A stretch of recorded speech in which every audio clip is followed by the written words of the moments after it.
who say that Jews worship Moloch. It's not even true.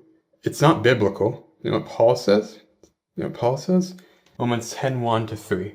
Brethren, my heart's desire and prayer to God for Israel is that they might be saved. For I bear them record that they have a zeal of God, but not according to knowledge. For they, being ignorant of God's righteousness, and going about to establish their own righteousness, have not submitted themselves unto the righteousness of God. What's really changed from the time Paul wrote that about Jews, I have on screen in Romans, and the time now? What? Temple was destroyed?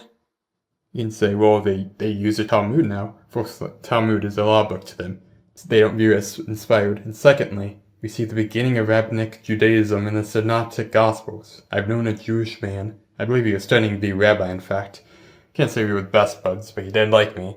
I don't think he was talking to me when he said this, but he said what would become rabbinic Judaism is what the Pharisees rule, and he wasn't saying that in a pro-Christian way. The point still stands. Jews have not changed. Buy a Dr. Ruckman Romans commentary, which you can buy at kgv1611.org or Amazon Kindle. I'll put both links in the description below. God bless.